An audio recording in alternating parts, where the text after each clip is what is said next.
ज्योतिबा फूले महान लेखक, क्रांतिकारी, दार्शनिक और समाज सुधारक।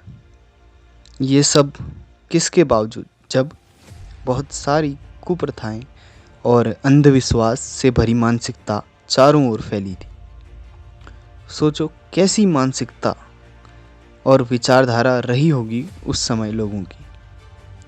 एक ऐसे समय में जब इतनी अज्ञानता फैली हो, तब ज्ञान के चिराग जलाना, जब किसी को शिक्षा का अधिकार ना हो, सामाजिक तौर पर उनके लिए स्कूल खोलना, जब कोई जानवरों की तरह भटकने पर मजबूर हो, उनके रहने की व्यवस्था करना, समाज सुधार के लिए और भी बहुत कुछ।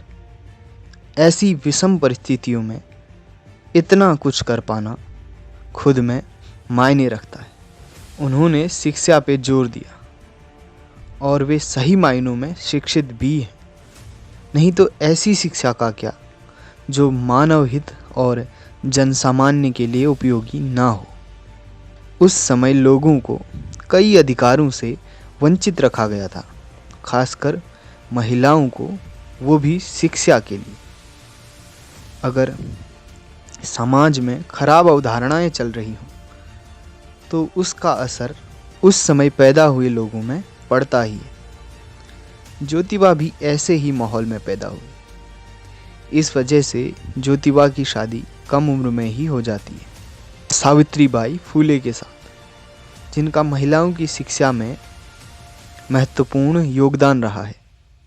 कहें तो उनका बाल विवाह हो जाता है, लेकिन उन्होंने अपनी पढ़ाई जारी रखी।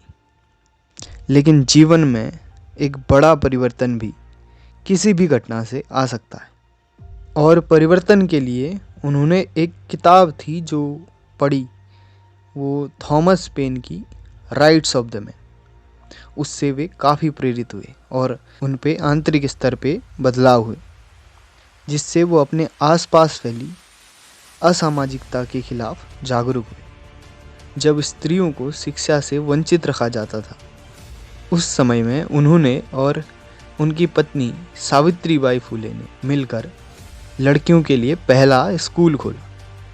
आपको क्या लगता है कि विरोध नहीं हुआ होगा? लेकिन पढ़ाना उन्होंने जारी रखा और इस तरह उन्होंने लड़कियों के लिए पहला स्कूल शुरू किया।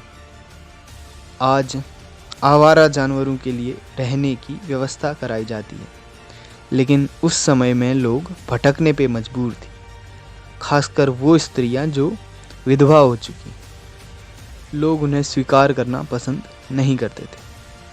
उनके रहने की व्यवस्था कुछ सही से नहीं थी। एक प्रकार से वे कई कुप्रथाओं का शिकार रहती थी। ऐसे में उन्होंने विधवाओं के लिए रहने की व्यवस्था कराई। वे लेखक भी रहे, उन्होंने कई पुस्तकें लिखी। उनकी बुद्धिमानी की वजह से वे प्रसिद्ध भी हुई, और कहीं ना कहीं जन कल्याण की भावना की वजह से उन्हें समर्थन भी मिला। लोगों को सही तरीके से अधिकार प्राप्त हो, इस वजह से उन्होंने सत्य शोधक समाज की स्थापना की। कोई जन कल्याण में कार्य करे तो उसे समर्थन मिलना भी चाहिए। उन्होंने समाज में फैली खराब अवधारणाओं को दूर करने का काम बखूबी किया और अपनी भूमिका पूरी तरीके से निभाई।